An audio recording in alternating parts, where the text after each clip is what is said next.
be sure to let us know when the album is ready. Coming up is Joe Satriano, folks. You know, we call our show Information, Entertainment, and Inspiration. You saw the information with the Corbetts. You saw the entertainment with Jake and Eric. And now it's a portion of our show where we call Inspiration. And ladies and gentlemen, just coming in is Mary Ellen Malone.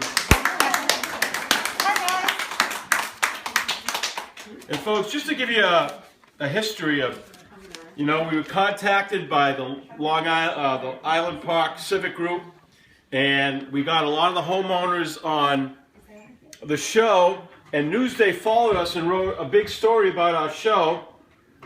The writer followed us, and that was in Newsday, and one of the families they highlighted was Mary Ellen Malone. Remember? Yes. That's what Mary Ellen's home looked like, and that's what a lot of homes look like. And still does. And still does at Island Park. So that's why we're so thrilled to have the Corbetts back in their home today.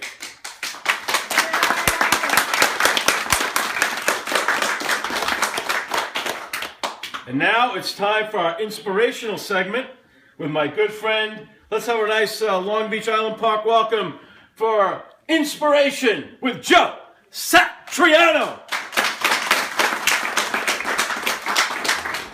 Thank you, everybody. Nice to be here. It's such a wonderful story to see a family finally move back in after 3 years. It's just incredible that it should have taken that long. But I'm so glad and so happy to be part of this festive occasion. You talk about inspiration. How about what these people had to endure, and people are still enduring because of Sandy. Just remarkable. So my name is Joe Satriano, and for those of you that don't know me, I was a former high school math teacher. Don't hold that against me, please. My wife Susan was a math teacher as well, and we actually did multiply twice in our lives. Please hold the laughter down. The house is new, we don't want it to settle so quickly. We had a wonderful marriage. We married for 29 years. Unfortunately, 16 years into our marriage, Sue contracted breast cancer, and 13 years after, she did pass away. It took me about 6 months to kind of get my head together. I finally did. Once I did, I realized that, you know what, I still had something left in the tank to help kids.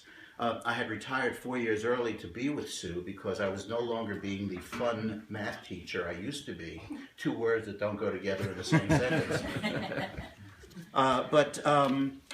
So what I did was I said, how can I help kids out of a classroom? And what I did was I started the Susan Satriano Foundation. If you notice on my lapel, the double S, kissing at a pink heart, for the Susan Satriano Foundation. I'm glad her name was Susan. It wouldn't have worked with the heart. Anyway, the whole purpose of the foundation is I give out high school to high school seniors scholarships so that this way it will defray a little bit of the cost of their college education. The kicker, though, to be eligible for the foundation's award is that they have to have a parent who's either passed away of cancer, presently battling, or in remission. And I'm so proud to say you're looking at the foundation. I've done it for 10 years now. I've given out to well over 900 kids across the nation, over $500,000 in scholarships.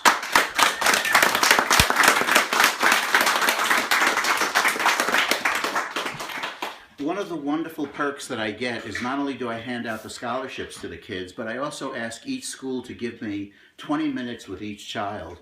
And the reason why I do it is because I've walked the walk, and I give them a chance to talk and vent and cry and laugh and whatever it needs to be done, to let them know that there's hope at the end of a very long tunnel. I've experienced it, my kids have, we're here, we're the epitome of the fact that there is light at the end of a very long tunnel. So I express that to the kids, and it's amazing how they open up to me, a total stranger, because we unfortunately have walked the same walk. So in this journey of mine, I've met over 900 kids, and each one of them are just amazing in how they've dealt with their situation. Today, what I'm going to tell you about is a senior named Kevin, who he was a high school senior in a local high school here in Nassau County. Now he's a junior at UCLA, and he's studying to be an architect. He lost his mom, unfortunately, to breast cancer when he was a freshman in high school. He told me how tough it was to, that might be him calling right now. He told me how difficult it was to kind of get through those first few years. But he found his way, and he did graduate. And he's now at UCLA studying, like I said, to be an architect. You know, he and his dad relocated out to California, where his dad owns a construction company. While he's going to college, Kevin has worked on his dad's crew to construct extensions, houses. That's why I thought this story was so appropriate for today, being that we're in a new, wonderful, beautiful house. Kevin's dream, though, and here's the amazing thing about this child. Now, you got to remember, he's a junior in college. He's not an adult, he's a young adult, but he's acting like an adult. His dream is to actually start a foundation and a nonprofit business of his own, very similar to what Jimmy Carter did with the Habitat for Humanity. But he wants to call his, Kevin wants to call his cancer cottages. And what they are, he wants to build homes for cancer survivors that can't afford to buy their own because of the fact of the high cost of the treatments, of the chemotherapy and the hormonal treatments or whatever they have to do with doctors. So here's a child who decided that he wants to make a dent in this world, and the way he's going to do it is by doing what he does best, which is architecture, construction, and he wants to start his own company to do this. I know, I remember this child, and I will tell you that he will be very successful when he graduates from UCLA. He will absolutely live his dream.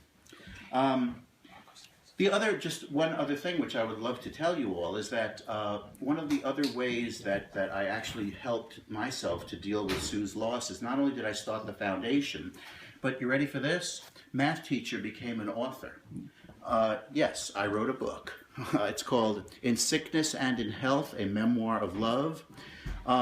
It's the story of my life with Susan, and it actually is not a story about loss. It's actually a story about hope and optimism and love. That's the way Sue and I lived our life, and we lived it to the fullest. And despite the fact that cancer was the underlying theme. I have been told by people who have come to my book talks, because that's what I do now. And by the way, I'm doing a book talk at Columbia University, which I'm very excited about, on February 2nd. It's open to the public. If you know anyone who's interested in coming to listen, that would be great. The book has not only inspired people to move forward in their life, because apparently they want to emulate the way Sue and I handled our battle with laughter and love and humor, but the other wonderful perk about the book is that 100% of its proceeds goes to the foundation. So I'm so proud to say that since the book has been out, the foundation has grown by over $18,000. So people are reading it. Thank you.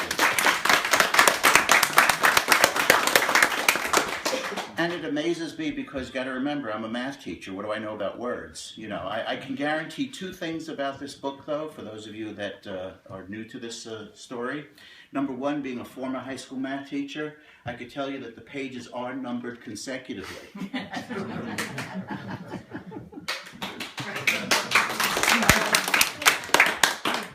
Lord knows the words would confuse you enough. I didn't want the pages to. And of course, the other thing that I can guarantee about this book is that the hardcover version makes a better doorstop. But if you're looking for someone who knows or is interested in a humorous / inspiring story, you can get in touch with me at my phone number is 516-603-5520. I'm lonely, call me anyway.